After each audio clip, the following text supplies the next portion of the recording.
Bien, a esta hora quiero darle la cordial bienvenida una vez más a nuestra primera invitada de la tarde de hoy, Elisa Suárez, amiga de la casa también, igual que Marta Luna, economista y miembro del sector de viviendas. Elisa, si he obviado alguno de los sombreros que sé que tiene mucho, por favor me disculpa. Bienvenida, ¿cómo está? El micrófono. El micrófono está cerrado, Elisa. Tú sabes que yo estaba siguiendo instrucciones, que tenía que estar calladita. Así es. Pero Bienvenida, bueno, bienvenida. gracias, un gusto estar con ustedes. Sí, me siento como en la casa. Toda gente querida, mi apreciada Marta también, ustedes, por supuesto, y los radioescuchas, que esperemos pues que las cosas que hablemos hoy les sean de utilidad, sobre todo en mi sector, que efectivamente es el sector construcción, pero sobre todo el sector construcción de viviendas. Esa es mi rama donde estoy especializada. Ok. Y bueno, todo lo que tiene que ver con el sector privado, que como ustedes saben, es lo que me apasiona, es lo que he vivido y es mi vida gremial, además, ¿no? Así es, Elisa. Entonces, cuéntanos en ese sentido cuáles son esas perspectivas de crecimiento y recuperación. ¿Hay una tendencia a la alza, a la baja? ¿Cómo estamos viendo ese mercado precisamente inmobiliario? ¿Se está moviendo? ¿No se está moviendo? ¿Cuál es la lectura de Elisa Suárez? Bueno, te comento que estoy precisamente en este momento tabulando los últimos números de la presentación que hace mi gremio, que es el Consejo Nacional de Promotores de Vivienda, con vivienda, que dentro de 2 semanas, 3 semanas, vamos a tener ya la presentación oficial de los números. Eh, Nunca doy cifras si no estoy muy segura de lo que voy a decir, porque este es un sector muy sensitivo. Y muy sensitivo básicamente porque cuando usted habla de la vivienda de las personas, créame que usted toca puntos neurálgicos en el devenir de un país. Hemos ido viendo una recuperación que se ha estado dando, sí se ha estado dando una recuperación, pero muy lenta en comparación con lo que nosotros creímos hace, si tú me hubieses preguntado esto justo en el 2020, a pesar de la pandemia, yo te iba a decir que nos iba a coger unos 3 años volver por lo menos a los niveles del 2019. No he terminado las cifras, yo espero y confío que podamos haber llegado a los niveles del 2019, pero el año pasado, por ejemplo, no habíamos llegado aún a los niveles de venta del 2019, siendo el 2019 un año que no era el mejor. ¿Ah? Ya recordemos que nosotros en el 2017 y 2018 ya veníamos con una caída importantísima en la venta de viviendas y esto tiene múltiples factores que no han mejorado mucho. Y un ejemplo que te puedo dar es que en este momento nosotros, a pesar de que ya la ley de interés preferencial, ¿verdad? Que es la que le permite a nuestros clientes, porque no es, la ley de interés preferencial no es para el promotor, es para el cliente, que los bancos le den una mejor tasa, ¿verdad? De intereses para que ellos puedan comprar su vivienda. Esa ley venció el 31 de diciembre y normalmente siempre se renueva, es quinquenal, casi siempre, cada 5 años se revisa, se renueva. Lamentablemente este año no se ha renovado. Entonces, está aprobada ya en tercer debate la prórroga de esta ley. Sin embargo, está por sancionar aún en la Presidencia de la República ya hace, vamos, para más de un mes que se aprobó y aún no ha sido sancionada. Y eso hace una cosa muy simple que los bancos, sobre todo los bancos comerciales, ¿verdad? No estén aprobando préstamos o no te coticen con el interés preferencial. Y aquí es donde viene el tema fundamental de esto, es que el 82% de las compras de vivienda que se hacen en la República de Panamá se hacen dentro de lo que indique el interés preferencial. Es decir, que si el interés preferencial es hasta 120.000 balboas, el 82% del mercado se va a mover en ese rango hasta 80.000 balboas. Entonces, esto es fundamental porque ¿quiénes son estas personas? Pues es la clase media trabajadora, la clase media profesional, la que constantemente se une al déficit habitacional. el déficit habitacional en la República de Panamá. Yo espero que pronto tengamos las cifras oficiales del censo, que ya nos den una cifra bien indicativa, pero quiero que sepan que se unen alrededor de 22.000 familias, 22.000 a 23.000 familias todos los años que necesitan una vivienda. Eso es todos los años. Y el sector privado, en conjunto con el sector público, en los últimos años, escasamente hemos llegado a entregar entre 12 y 13.000 viviendas. Eso quiere decir que tras que teníamos un déficit habitacional que rondaba las 200.000 familias, y estoy hablando de todos los niveles y estratos sociales, ¿verdad? Ni siquiera estamos cubriendo la demanda que todos los años hay de tener una vivienda. Entonces, es importantísimo en este momento decir que dentro de ese grupo, obviamente, esta clase media trabajadora y esta clase media profesional es la que tiene la mayor necesidad de obtener un préstamo hipotecario que en este momento no puede obtener. Una, porque no tiene el beneficio en este momento del interés preferencial, y dos, porque las condiciones de trabajo en el país han variado y las regulaciones y lo que te están pidiendo los bancos para calificar para un préstamo hipotecario se han vuelto prácticamente inaccesibles. Ahora, Elisa, ayúdanos a entender hacia dónde va esa zona de crecimiento de los proyectos, porque yo miro para un lado, miro para otro y digo, caramba, aquí hay construcción por todas partes, pero yo no sé, aquí va a llegar un momento en que no vamos a caber, porque ¿a dónde? ¿A dónde vamos a construir tantos proyectos, Elisa? Y con esa demanda que señalas, imagínate, 12, 13.000 viviendas, pero que cada año incrementa esa necesidad habitacional, ¿hacia dónde vamos a crecer? Bueno, acuérdense que este es un país alargado. Nosotros no tenemos cómo crecer para otra forma. Eso, entendamos lo que es nuestra estructura. Sin embargo, nosotros hemos defendido mucho el tema de la densificación, que es lo que hacen la mayoría de los países que tienen las situaciones que tenemos nosotros. Es decir, permitirnos construir en alturas, ¿verdad? Lamentablemente en este país, ustedes saben que ha habido mucho problema para que las infraestructuras, que es una obligación del Estado, tenerlas en las condiciones adecuadas para esos desarrollos, eso pues lamentablemente no va al ritmo de la necesidad de las personas de tener viviendas que alguien tiene que suministrar, porque si no las suministramos nosotros, que somos formales, que pagamos impuestos, que contratamos gente, esas personas con esa necesidad va a buscar un sitio donde vivir. Y entonces ahí es donde ustedes van a encontrar que están estos asentamientos espontáneos que están creciendo a un ritmo impresionante, sin ningún tipo de orden y con miles de necesidades. Y es ahí donde siempre entra este choque que tenemos las autoridades con los desarrolladores. Yo les puedo decir a ustedes que nosotros hemos trabajado por años en planes tratando de que haya el tema más claro del ordenamiento territorial. Yo no puedo construir en un lugar que no me den los permisos para decirme que ahí yo puedo hacer un desarrollo. De ninguna institución, ¿ah? Si yo no tengo eso, yo no puedo construir. O sea, que argumentar que no se sabe hacia dónde vamos a crecer es bien temerario. Y les explico. Nosotros hemos hecho cualquier cantidad de proyecciones. Por ejemplo, tuvimos una que hicimos, si mal no recuerdo, la última, en el 2015 con CONADE, con el tema del agua, donde ya nosotros le exponíamos a las autoridades hacia dónde íbamos a crecer los siguientes 5 años.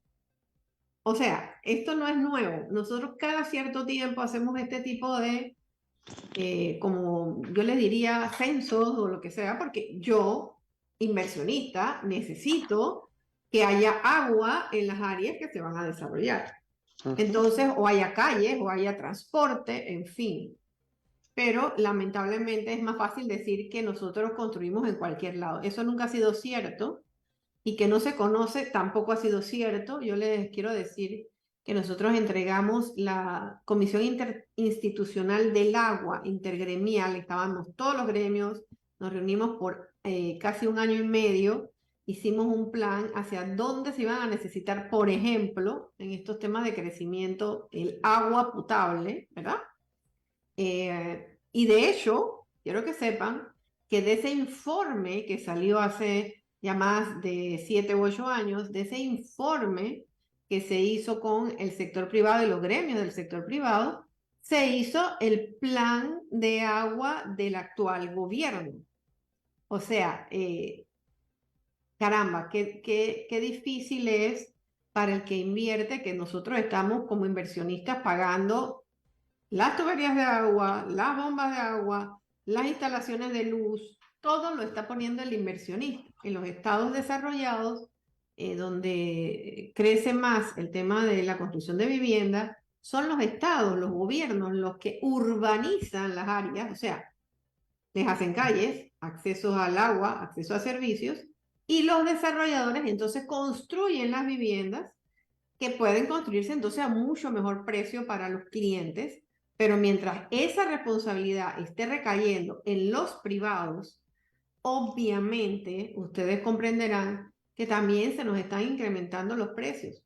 Y ojo, cuando yo digo que se incrementan los precios, porque me cuesta lo mismo urbanizar para construir casas de $200,000 que urbanizar para construir casas de 20,000. No nos confundamos. Los precios de la calle, de la acera, de la planta de tratamiento, o sea, son muy similares. El problema de este tema es cuando las autoridades no quieren asumir sus responsabilidades y siguen diciendo que es el sector inversionista, el sector privado, el que tiene que hacerse cargo de estas cosas. Esto es delicado porque al final los que están pagando el precio que se suma es el consumidor y hay un problema. El consumidor tiene un límite hasta donde puede endeudarse y como he dicho hasta ahora, el límite del panameño es donde esté el interés preferencial. Entonces, si ese es nuestro límite de la gran cantidad de clientes que tenemos, y si yo no puedo construir dentro de esos parámetros, simplemente no voy a seguir invirtiendo en la construcción de vivienda. Yo no voy a construir una vivienda que nadie me va a comprar o que no puede comprarme aunque quiera. Entonces, ahí es donde nosotros creo que es importante que las autoridades tomen conciencia de que al final la necesidad va a seguir siendo entre 22,000 y 25,000 familias todos los años que necesitan una vivienda. Y alguien va a tener que construirlas. Sí, a ver, licenciada Suárez, por lo que usted está hablando de los precios y de los costos que le genera a ustedes desarrollar todos estos proyectos, durante los últimos años hemos visto cómo las oportunidades o los proyectos disponibles para las familias para adquirir una nueva vivienda cada vez están más lejos del centro de la ciudad. Entonces ahora yo le quiero preguntar a usted puntualmente, ¿cuáles son esas zonas identificadas donde se pueden construir o desarrollar estos proyectos a costos disponibles o accesibles para las familias panameñas? Bueno, como te dije, lo ideal sería densificar, que tuviéramos la capacidad de lo más cercano a los centros de trabajo. Ok, las personas deben vivir cerca de donde trabajan. Eso no lo hemos logrado. No. Así que eso sería lo ideal. Y estamos lejos de lograrlo. Sí, porque no hay la voluntad para hacerlo porque ya experiencias de cómo se hace sobran y de experiencias exitosas sobran en el mundo. Pero bueno, nuestra ciudad hacia dónde va a crecer, hacia los extremos, hacia donde todavía queden áreas donde construir, y entonces aquí viene el paradigma, ¿no? Vamos a construir viviendas. Es diferente si yo construyo una vivienda que si yo construyo un edificio donde van a vivir 30 o 40 o 50 familias, así yo construyo 50 casas para 50 familias. Entonces, ¿a dónde me tengo que ir? Uno, hacia las afueras de la ciudad, sea el norte, sea el este o sea el oeste, ¿verdad? Donde yo todavía puedo conseguir áreas de terreno a un precio lo suficientemente accesible y razonable para poder construir esas viviendas que, insisto, están en rangos de precio que el mercado pueda comprar. Quien marca el precio es el mercado. ¿no? Entonces, cada vez nos vemos más alejados y entonces surge el gran problema. Hay que llevar tuberías hasta esos lugares, hay que llevar agua hasta esos lugares, hay que llevar servicios de todo tipo, hay que llevar transporte a esos lugares, hay que tener calles adecuadas para esos lugares. Y aquí es donde el ritmo del crecimiento nos ha obligado a los inversionistas a hacer nosotros la inversión de la tubería, que tenemos que traerla 5 kilómetros porque el IDAN no puede hacerlo, a poner las bombas para que lo haga. El IDAN nos tiene que dar los permisos para hacerlo. La Autoridad de Transporte Terrestre, creo que sepa que nos da también permisos. Nosotros pasamos por 19 instituciones antes de poder siquiera comenzar a mover tierra. ANATI me tiene que decir que yo puedo construir ahí. Mi ambiente me tiene que decir si yo puedo construir. Entonces, cada vez alejándonos hacia la periferia, vemos un aumento sustancial en el porcentaje de vivienda versus apartamentos. La ciudad de Panamá, si yo te la muestro estadísticamente, que eso lo hago cada vez, pues todos los años, les puedo mostrar cómo hace 10 años o hace 12 años eran más los apartamentos que construíamos que las casas. Obviamente, esas construcciones eran en el centro de la ciudad. Ahora cada vez construimos más casas que apartamentos y los construimos hacia las periferias. Esto ha generado, pues, como todos saben, grandes inconvenientes, y una de las cosas que nosotros hemos insistido, y quiero dejarlo aquí como una idea que yo estoy tratando de recalcar, nosotros tuvimos una ley de polos de desarrollo. Yo no sé hasta qué punto esa ley todavía está vigente o no, pero lo que tiene que hacerse como una política de Estado es sacar de la ciudad las industrias, las empresas, dar incentivos para que se instalen en Panamá Oeste, el este, hacia Capira, ¿verdad? Hacia las cumbres, qué sé yo, incentivar que se haga mucha más industria, más trabajos hacia esas áreas, cosa que las personas se movilicen en áreas muy pequeñas y no haya los congestionamientos de tráfico y todo el tema social que se genera. Claro, porque además todo redunda en lo que es calidad de vida. Ahora, 19 instituciones intervienen antes de construir un proyecto. Y yo me pregunto, ¿por qué tenemos tantos problemas en construcciones, por ejemplo, que se inundan, que les hace falta los servicios básicos, como que no les llega el agua, que se les va la luz, entre otros problemas? ¿Por qué sucede esto? Habiendo 19 instituciones previas que participan y que autorizan a construir en un lugar determinado. Bueno, te puedo comentar, por ejemplo, el tema más increíble. El tema de la luz, ¿qué te puedo decir? Nada más podemos construir con 2 empresas. O sea que ahí no te puedo decir nada, porque ya se escapa totalmente de nuestras manos.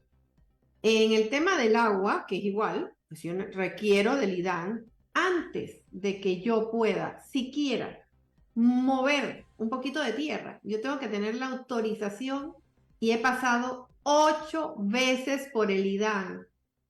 8 veces por el IDAN antes de construir. Entonces, yo te voy a poner un ejemplo. El Anillo del Norte. No voy a mencionar quién es el promotor ni nada, pero voy a darles el ejemplo. A este promotor se le da un permiso hace 8 años, casi 9, y se le dice que para su primera etapa de 200 viviendas, acuérdense que nosotros construimos por etapas. Primero 200, después 200 y así, ¿verdad? Poco a poco. Para sus primeras 200 no había ningún problema con el agua, tenía suficiente cantidad de agua y se tenía que conectar. A ti te dicen, usted se tiene que conectar a la tubería de X o C lugar, ¿verdad? Y nos conectamos. Y no se preocupe porque en 18 meses va a estar listo el anillo hidráulico del norte, algo así se llama, que es el que se va a encargar de distribuirle el agua a el sector norte. Y el promotor comienza a construir su vivienda, tiene sus 200 primeras viviendas, sigue construyendo porque él tiene un permiso que dice, tranquilo que en 18 meses está listo, la obra está asignada a un constructor ya y va a estar listo. Y eso nunca ocurre. Bueno, adivina cuánto ha pasado desde eso hasta ahora. Han pasado 8 años. La obra no ha sido terminada y no se terminó porque no le pagaron al contratista. O sea, ¿cómo hace ese promotor que ya invirtió todo este tiempo para darle agua a su proyecto donde tenía un permiso que decía que iba a tener el agua? Bueno, yo te voy a decir cómo hace. Tuvo que contratar él mismo sus propios carros cisternas. Él mismo tiene que distribuirles el agua a sus clientes en el proyecto con costos altísimos. No puede parar de construir porque si no sigue construyendo, ¿con qué paga los carros cisternas que tienen que suministrar el agua? Totalmente. Y además, tiene que pagarle el agua al IDAN de los carros cisternas. O sea, Claro. tras que está haciendo el trabajo que debe hacer la institución que constitucionalmente está llamada a dar el servicio de agua, porque no somos nosotros, es el IDAN. Claro. Entonces, imagínate los costos grandes. Entonces, a mí me da mucha aprehensión cuando evidentemente la comunidad se voltea hacia el promotor, que es el Por que está ahí, supuesto. y el que me puede resolver, porque el IDAN no me va a resolver, por ejemplo. O nos dicen, es que están construyendo sin orden y es que están construyendo sin permisos. No, señores, pasamos por 19 instituciones, créanme, son 83 trámites hasta el día que yo te entrego tu escritura pública. Marta, Marta hace mucho de esos pedacitos que nosotros tenemos que pasar. Sí, bueno, aquí Y, está, bueno, aquí está la para que licenciada sepan. Marta. Si quiere participar, pues ella sabe que es bienvenida a levantar la manito y participar, porque sí, ciertamente esto es un debate que uno se pregunta cuando ve esas situaciones en los proyectos. Y sí, lo primero que uno piensa y responsabiliza el promotor, que me vendió con publicidad engañosa esa residencia con las mejores características y resulta ser que yo hago la inversión, me meto en ese proyecto y no tengo agua un buen día. Y es una verdadera Bueno, desgracia, bueno, porque es que, Egna, fíjate, por ejemplo, aquí donde yo estoy en este momento es un sí, proyecto residencial que generó caos hace algunas semanas en Panamá Oeste, que cerraron la autopista por completo un día, porque aquí supuestamente nos quitaron el agua. Y sí, la protesta de ese día fue porque nos quitaron el agua en un plan de sectorización, un plan piloto, que nadie consultó, nadie le dijo a los vecinos ni los residentes que iban a hacer eso por parte del IDAN. Pero aquí, eso que ustedes mencionan es muy cierto. Aquí el que entra y no sabe, ve todo el residencial lleno de banners donde dicen, si quieres un problema, compra aquí, porque aquí no hay agua, aquí no hay luz, aquí no hay no sé qué. Todo el bulevar está lleno de banners que qué dice que barbaridad. la promotora ha vendido viviendas Sí. sin servicios básicos. Cuando yo, pero ese soy yo, uno de miles de familias que viven en este proyecto, que sabe que la promotora no es la única culpable de ese asunto. Pero ¿sabe qué? Para mí esto es parte de una campaña, porque resulta que nada de lo que dicen los banners pasa aquí en este residencial. En Arboledas, Panamá Oeste, nunca se va el agua. Nunca se Y va el agua. pero es que el problema es ese, nunca se va el agua porque cuando Arboledas hizo sus proyectos y su estudio, consiguió un permiso del IDAN, Así es. ¿verdad? Y el IDAN le dijo, tienes agua. Y efectivamente Okay. tiene agua. ¿Y? Pero entonces ahora resulta que si usted va a la parte de atrás de ese proyecto Arboledas, usted se va a encontrar con un montón, y tengo que decirlo, de invasiones, asentamientos espontáneos, que evidentemente necesitan agua, porque a ver, las casas no son las que necesitan agua, son las personas. Es correcto. Exacto. El consumo de agua va a seguir siendo y va a seguir aumentando, haya casas o no haya casas. Así es. Entonces, Así es. ahí tienes el problema. Te voy a sectorizar a ti, que este promotor hizo todo lo que tenía que hacer, le prometí agua, y yo no te puedo prometer como institución agua 6 años. Yo te tengo que prometer el agua de todo el tiempo que tú vivas ahí. Tú tienes que estar metido en mi bolsita donde yo tengo separados mis pedacitos de agua. Pero Elisa, ustedes como promotores no pueden exigirle al IDAN hacer esa presión de que se cumpla, porque está el otro tema, Marta y Elisa y Sergio, que se piensa que a propósito algunos el tema del agua lo hacen, que quitan el agua o que no llegue el agua para entonces darle al quien tiene el negocio del cisterna. Entonces es todo un tema aquí, ¿no? Entonces, ¿quién dice la verdad? ¿Quién dice la mentira? Bueno, ¿Dónde los está el promotores no cuello de tenemos negocio botella? de cisterna, los promotores no No, tenemos negocio de cisterna. claro, claro, pero hace un momento cuando usted señaló que el promotor tiene que buscarle la solución a esa gente que le vendió un proyecto con todos los servicios básicos. Tiene que resolver porque se le volteó la tortilla hacia él. Hacia él es donde la pelota pues rebota. Marta, te escuchamos. Es No te... que has dado en el clavo. Es que has dado en el clavo porque justamente el sector privado, que es el promotor de trabajo, ese sector al que señalan como que se está quedando con la tajada, el que está recibiendo el beneficio, es el que en realidad su margen de ganancia no se logra porque tiene que mitigar todo lo que el gobierno dejó de cumplir para él lavarse su cara y poder seguir vendiendo. Porque esto es un círculo. Si yo como promotor termino el proyecto, como no me funcionó, lo cierro y no hago un proyecto nuevo más, entonces a mí se me juzga de que no estoy contribuyendo con la economía del país.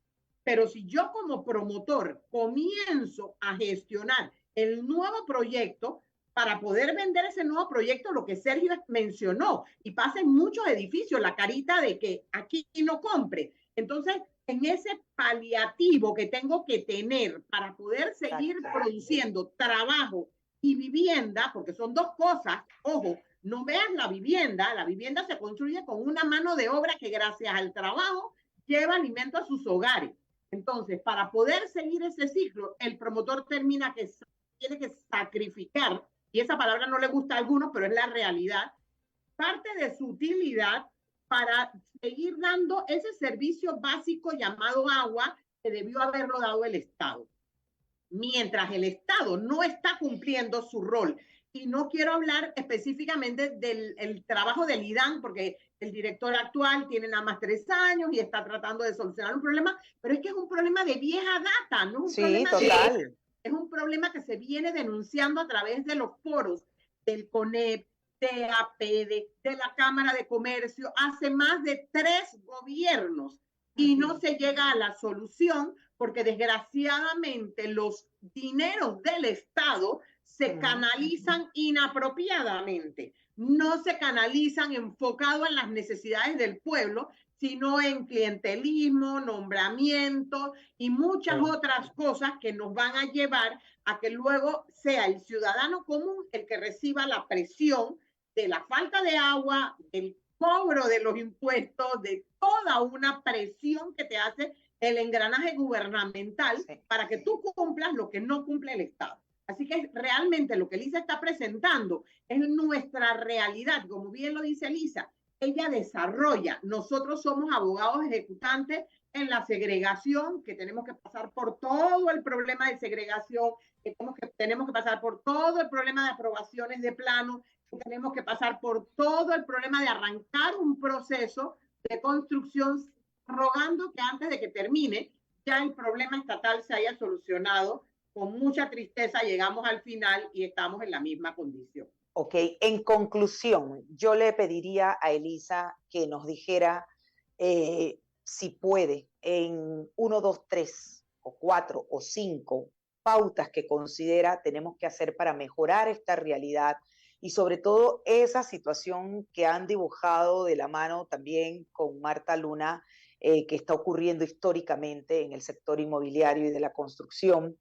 ¿Cómo afecta la inversión extranjera? Y sobre todo, si en este momento ante esa realidad estamos teniendo inversión extranjera o no, o se están espantando y yéndose por otro lado. Bueno, y con eso concluimos. La inversión extranjera en Panamá es fundamental. O sea, tenemos que tener inversión extranjera. Tal vez no tanto porque no se da tal vez tan de lleno en el sector inmobiliario, pero realmente la necesitamos. Nuestro país, nuestro Producto Interno Bruto funciona con esa inversión que se está nuevamente llegando, pero que no está llegando en las cantidades que llegaba antes, según los números que yo he manejado de Contraloría y MEF. Pero bueno, Mira, el problema de nosotros es, uno, no podemos seguir con planes quinquenales. Eso es fundamental. Los planes de desarrollo de un país, por ejemplo, en el tema de construcción, tienen que ser definitivamente con políticas de Estado a largo plazo.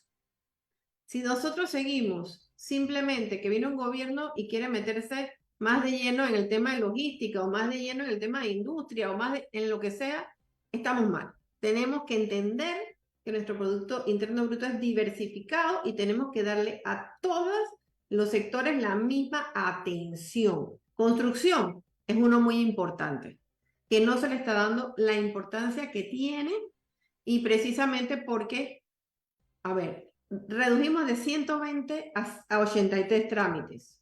Hay instituciones que han mejorado muchísimo. Eso es un ejemplo.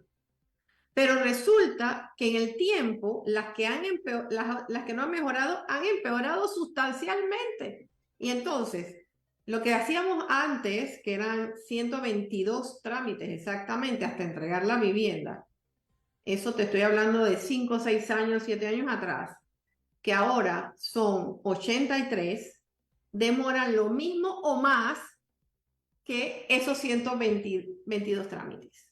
Entonces, uno, políticas de Estado coherentes con la realidad del crecimiento que tiene nuestro país. Dos, no podemos seguir definitivamente resolviéndole a las personas los problemas que ellas mismas deben resolver. Es decir, el clientelismo tiene que terminar en todos los aspectos de la vida de este país. Si la persona tiene trabajo, podrá tener una vivienda digna y deberá tener acceso a la banca para poder tener acceso a esa vivienda. Y otra cosa que tiene que pasar definitivamente, y ustedes me perdonan, la desburocratización inmediata de procesos del gobierno panameño y del Estado. Si nosotros no logramos que no solamente reduzcamos los trámites, sino que los trámites que se hagan sean los pertinentes, los correctos y con el tiempo que debe ser, créanme, que no solamente el sector construcción va a seguir sufriendo lo que está sufriendo, todas las industrias de este país estarán sometidas, y hablaremos dentro de 5 años del mismo tema, ¿verdad?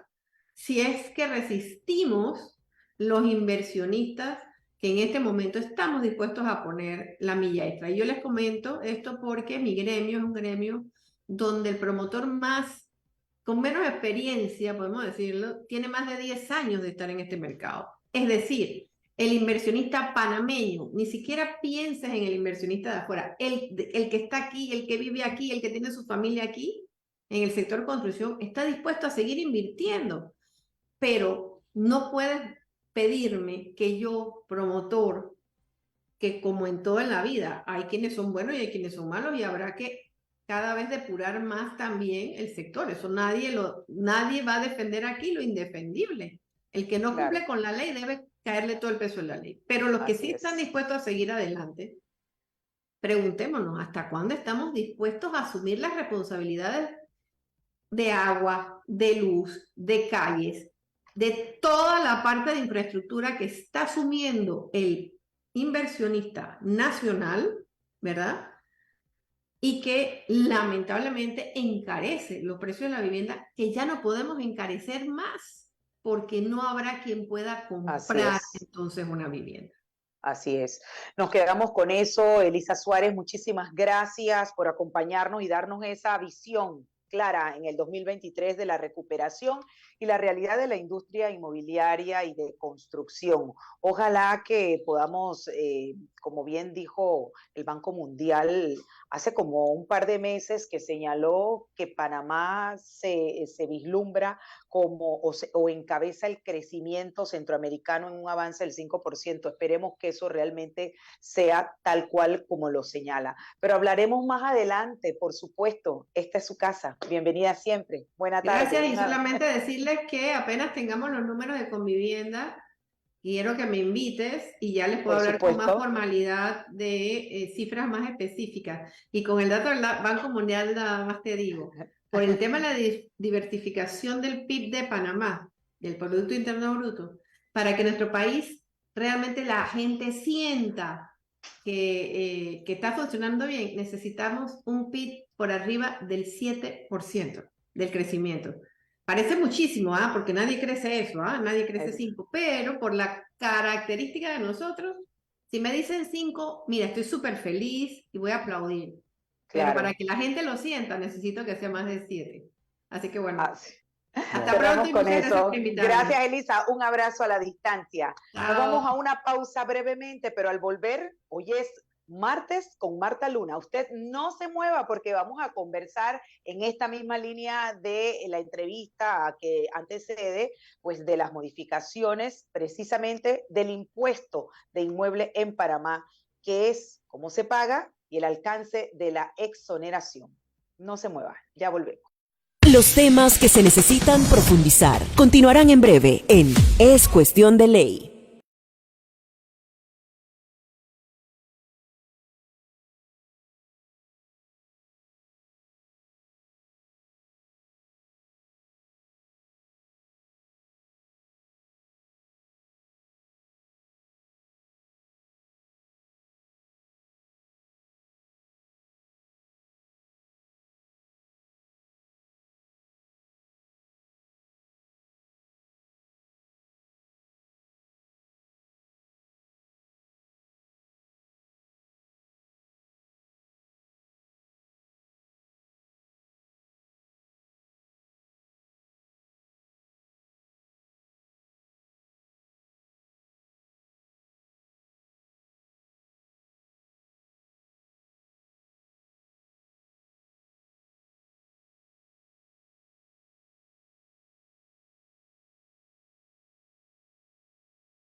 Sergio, tienes el micrófono apagado. Estamos de regreso, amigos. Gracias por seguir con nosotros. Avanzamos con nuestra programación, tal y como lo anunciamos. Está con nosotros en este segmento de los martes Marta Luna. Ella es especialista en Derecho Tributario. Y hoy, Marta, con un tema interesante para todos, y es el tema del impuesto de inmueble en Panamá.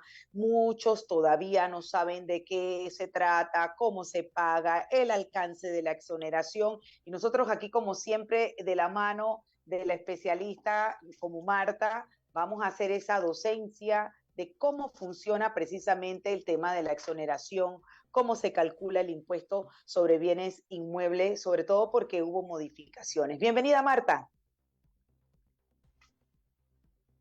El micrófono, Marta. Sí, Hernán, estaba ubicándolo. Buenas tardes a todos los oyentes. Y quiero empezar, Edna, con los mitos que los panameños tenemos. ¿Y por qué voy a empezar con los mitos? Porque hoy por hoy hay gente adquiriendo propiedades nuevas y la respuesta es que no, yo no tengo que ver eso todavía porque yo tengo una exoneración de 20 años. Pues yo quiero decirle a los panameños que eso no es cierto. Las exoneraciones han sufrido con el correr de los años una serie de variaciones y se fueron ajustando de aquella teoría de los 20 años a nuevas normas que hablaban de periodos más cortos ligados esos periodos de exoneración a las fechas de construcción y a los permisos de ocupación de tu vivienda o del edificio donde tú comprabas. Entonces, por eso quiero partir del mito, porque el mito nos hace cometer errores y luego tener en riesgo nuestras propiedades. Una propiedad recién construida hoy, si no tenía su permiso de construcción con fecha 31 de diciembre del año 2019, ojo, estamos en el 2023, han pasado 4 años, ¿quién puede sacar un permiso de construcción con tantos años de diferencia? Solo los edificios, muy raro, o como decía Lisa en antes, aquellas construcciones que se van haciendo por etapas, donde ya me aprobaron la primera etapa en el año 19, pero no he arrancado porque estoy esperando a pasar las tuberías, a hacer las calles. Entonces, esa vivienda que se construye, que me entregan hoy, podría estar exonerada o podría no estar exonerada. Todo va a depender de en qué momento se sacó el permiso de construcción inicial y luego en qué momento se me otorgó el permiso de ocupación, que lo más probable es que ese sí es reciente. Y esto quiero señalarlo porque hay personas que, y te lo digo mi propia experiencia, que compran un apartamento. No, que yo tengo 20 años. No, señores. 20 años eran, de acuerdo a la ley del año 2012, para aquellas viviendas cuyo valor de construcción no pasara los 120,000 balboas. Si mi vivienda, al adquirirla yo, el constructor la registró en 120,300, mi exoneración solo eran 10 años. Y si por casualidad el edificio logró obtener un permiso de ocupación, como sucedió en algunos casos, antes de que estuviera terminada la obra, entonces me quedan 9 años, o los años que faltaban desde el momento en que se otorgó este permiso de ocupación. Claro, han habido variaciones en las leyes y por eso es que este tema es tan complejo y es importante conocerlo.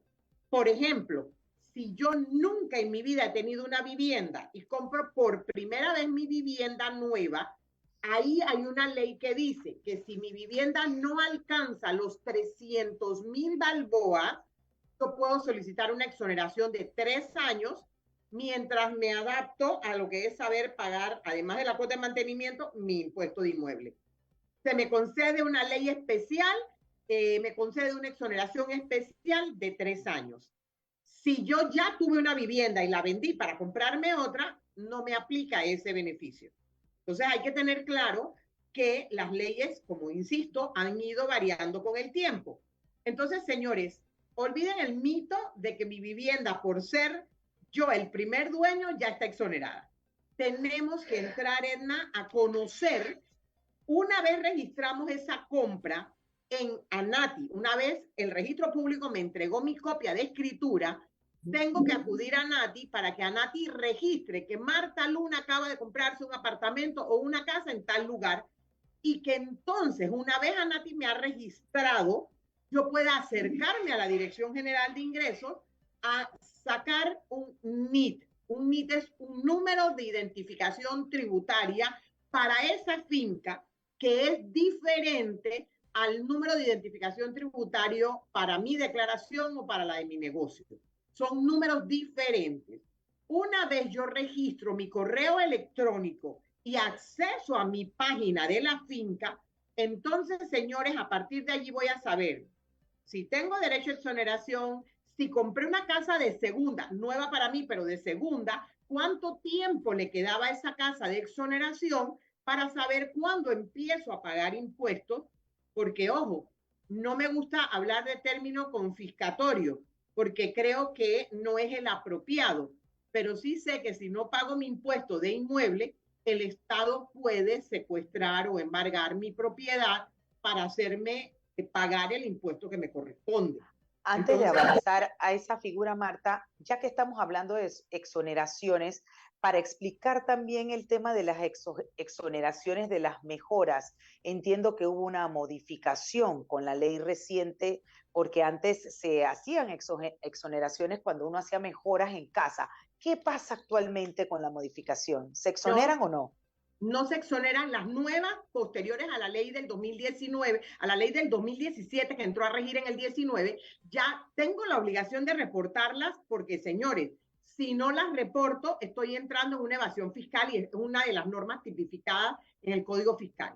Tengo que entrar a declararlas pero no tengo el derecho a la exoneración de esa mejora adicional. O sea, que incrementé mi valor de finca. Si todavía me quedaba algo de exoneración en la vivienda principal o en la exoneración principal, pues aquí voy a tener un valor que incrementa para pagar impuestos.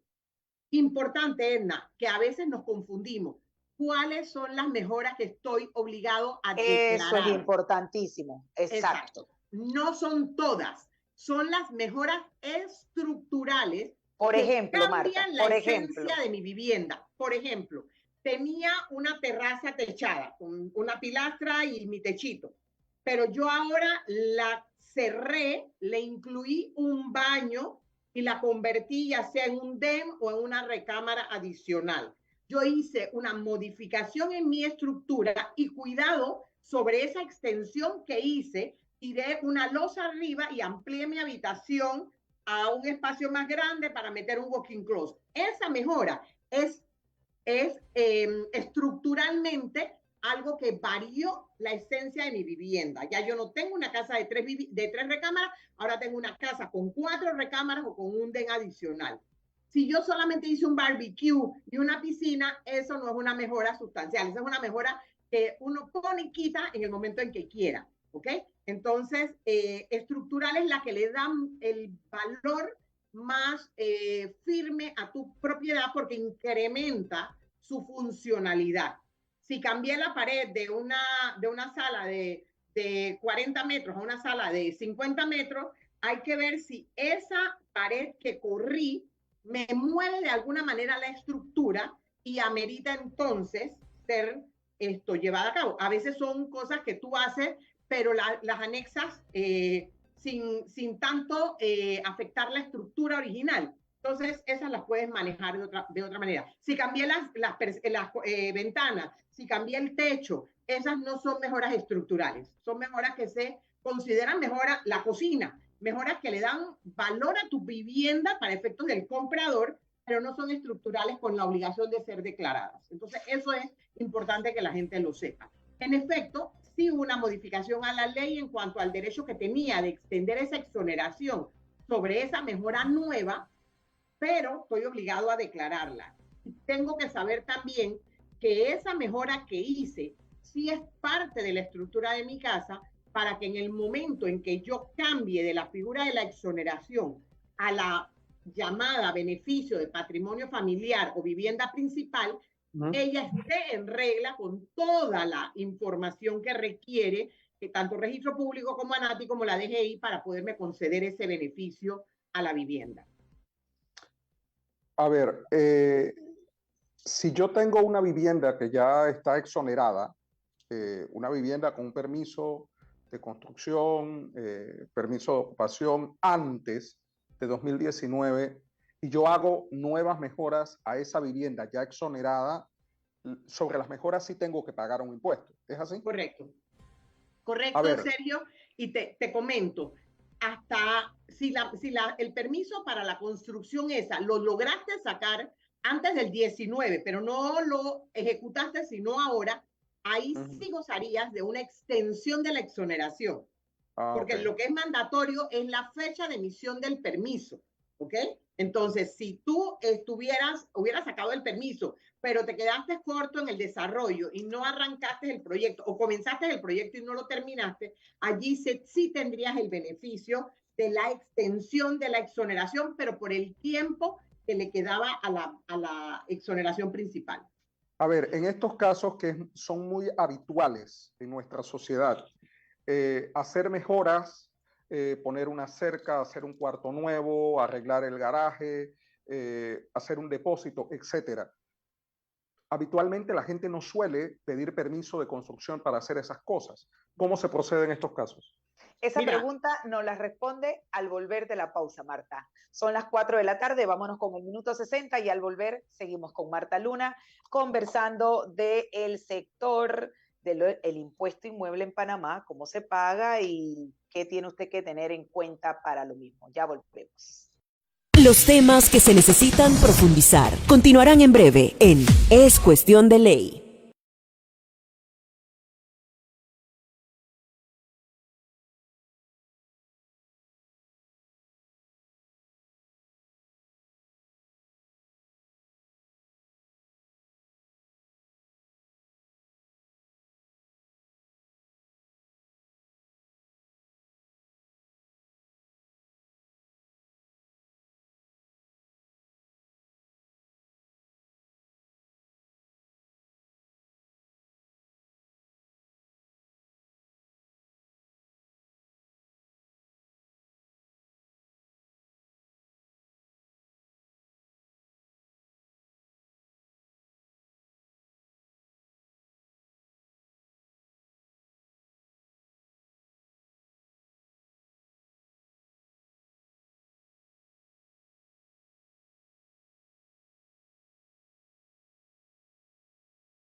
Con la conversación y entrevista con Marta Luna Vélez, abogada especialista en Derecho Tributario. Sergio, tenías una pregunta en el tintero antes de irnos a la pausa. Sí, Adelante. así es. Yo lo que comentaba es que habitualmente las personas no suelen ir a la autoridad competente a pedir un permiso para hacer las mejoras en sus casas.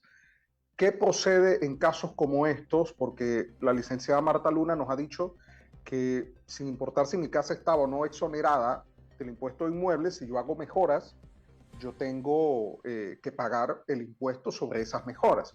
Pero si no tengo permiso de construcción, ¿cómo se procede? Ok.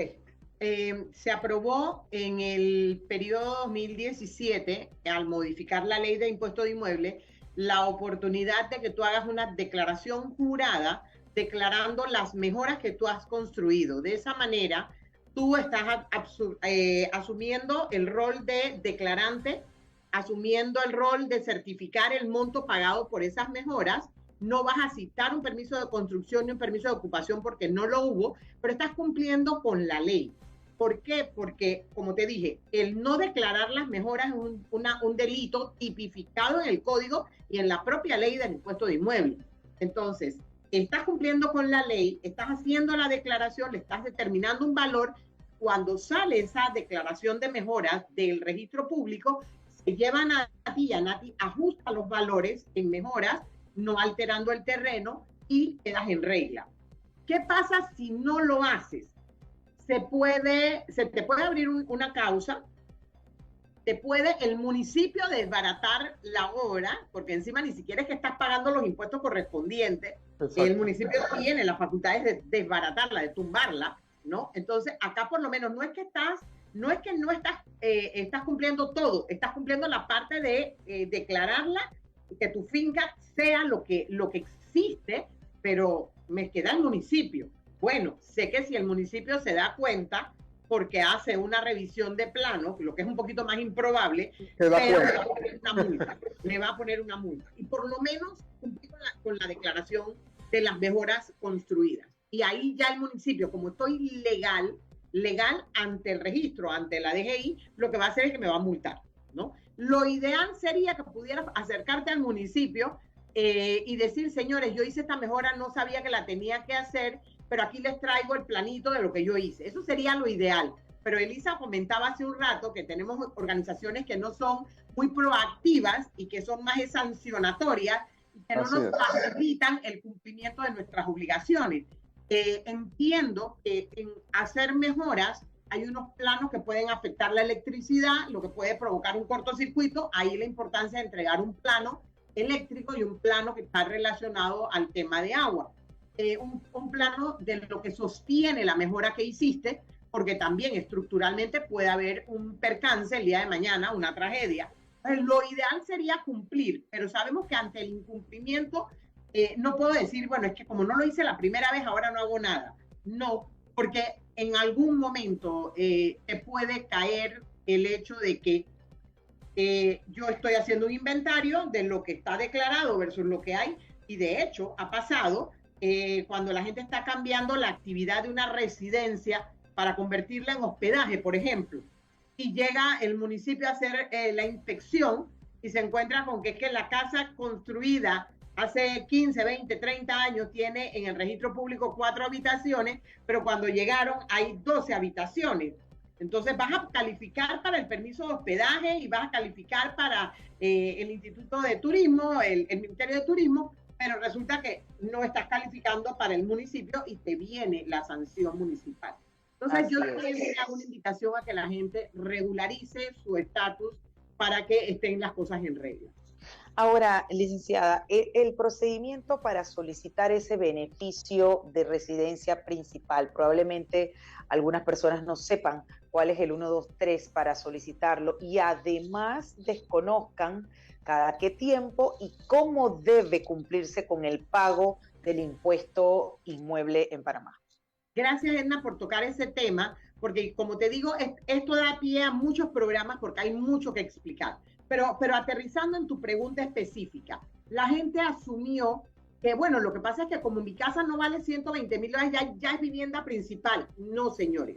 Una vivienda que no pagaba impuestos es una vivienda que terreno y mejoras llegó a $30,000. Esa sí nunca pagó impuestos y no va a pagarlos.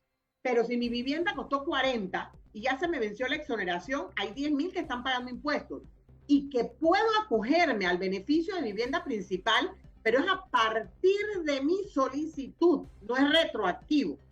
¿Qué tengo que hacer? Nuevamente, si tengo un NIT, puedo enviar en línea la solicitud pidiendo que mi vivienda se acoja al beneficio de vivienda principal o patrimonio familiar. Adjunto, copia de la carátula de mi escritura, la primera hoja, la última hoja donde aparecen los sellos de adquisición o, en su defecto, un certificado del registro público, mi copia de mi cédula y yo envío esa solicitud en la que estoy diciendo que quiero acogerme a ese beneficio. Este beneficio debe atenderlo a la DGI en los próximos 90 días. Si antes de 90 días no te responde, por primera vez aplica el silencio administrativo favorable. O sea, se entiende automáticamente concedido el derecho si no te lo niegan. Si te lo confirman, maravilloso, y si no, pues te queda automáticamente el beneficio al llegar a los 90 días. Entonces, con esto, ¿qué hago? Hago dos cosas importantes. Uno, protejo mi vivienda de que no venga un gobierno a hacer un nuevo avalúo y ya quede ella de alguna manera congelada con esos valores para yo vivir tranquilo que voy a pagar. O sea, si es menos de 120, cero impuestos. Si es más de 120, que voy a pagar el impuesto mínimo a razón de una tabla especial de 0.50 sobre el excedente de 120,000. Porque no solo las de 120,000 se puede pedir la vivienda principal. Es un beneficio a cualquier persona que puede decir, esta es la casa donde yo vivo, así cueste 1,000,000. Esta es la casa donde yo resido y yo quiero acoger al beneficio de vivienda principal. Solo que las viviendas principales menores de 120,000 no pagan impuestos. Superiores a 120,000, 150,000, por ejemplo, va a pagar sobre $30,000 al 0.50%. Eso equivale a $150 al año. Si es una vivienda de $500,000, voy a tener entonces ese beneficio también hasta ese monto. Si mi vivienda sobrepasa los $750,000, voy a entrar entonces en una categoría de una doble tasa. Los primeros 750 a razón de 0.50 y arriba de 750,000 a razón de 0.70%, que es mucho menos del 1%, lo que me permite tener una rebaja en el impuesto de inmueble que anteriormente yo pagaba en función del 2.10%. Entonces hay un beneficio, pero no es automático. Y reitero, las personas tienen que solicitarlo y es a partir de su solicitud. De lo contrario, el sistema está generando un cobro automático por el vencimiento de la exoneración o porque nunca califiqué para ese beneficio. Perfecto, perfecto. Como bien dice la licenciada Marta, Luna, Sergio, es un tema que no se agota en una sola entrevista. Nosotros vamos a tener a la licenciada Marta, que agradecemos como siempre y como todos los martes está dispuesta a seguir haciendo docencia en temas disímiles que crean confusión, que son complejos, sobre todo para los que no estamos en el área tributaria, y le agradecemos un mundo, licenciada, por estar siempre con nosotros aquí. Volveremos a conversar entonces y nos vemos el próximo martes. Con Marta, con los invitados que siguen. Así es, martes con Marta Luna. Gracias y que tenga una linda tarde. Así cerramos con usted. Bien, avanzamos precisamente con nuestro siguiente invitado que ya está aquí conectado en esta sala virtual.